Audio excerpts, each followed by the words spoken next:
Hello and welcome to our tutorial on how to submit a request for public assistance, presented by the Public Assistance Bureau at the Iowa Department of Homeland Security and Emergency Management. Your first step will be to log into EMGrants Pro, our grants management system. Go to my.iowahomelandsecurity.org and log in using your own username and password.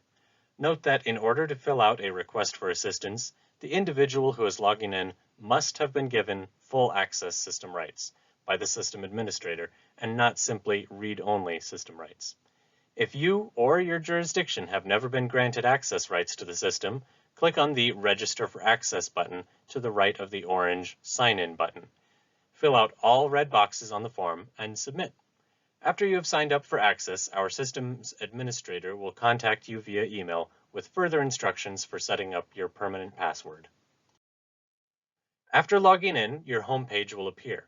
Click on New Request for Assistance at the bottom right-hand part of the screen.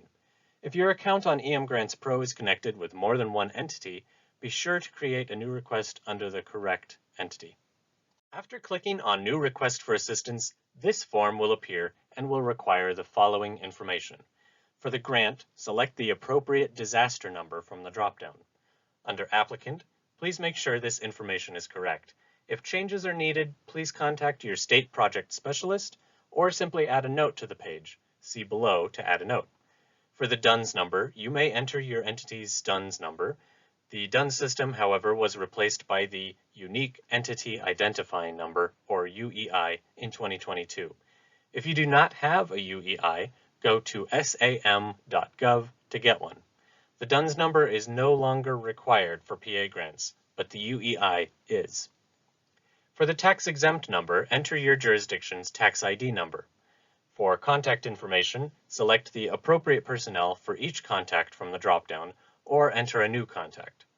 The primary is the person who will act as the primary point of contact for this grant application or project.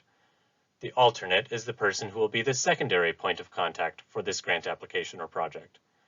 Authorized agent or representative, this is the person who is authorized to sign legal documentation and/or enter into agreements on behalf of the applicant organization, such as a mayor, county commission chair, city manager, etc. For subaward grant purposes, HSEMD recognizes this role as having signatory authority. If the legislative district and congressional district for your jurisdiction are known, please enter that number that corresponds to the district.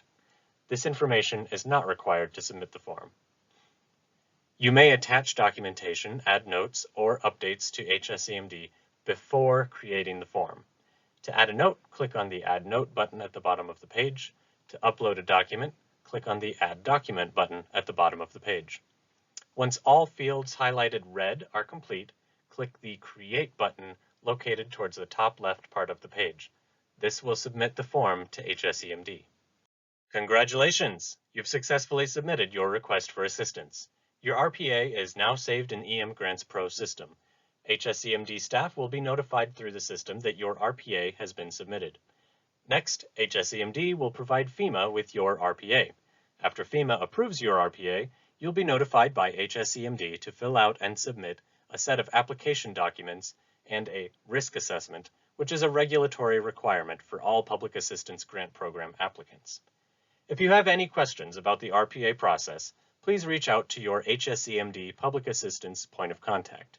You can find the field delivery point of contact for your county or applicant type, such as drainage district, state agencies, and RECs, at homelandsecurity.iowa.gov/disasters/public-assistance.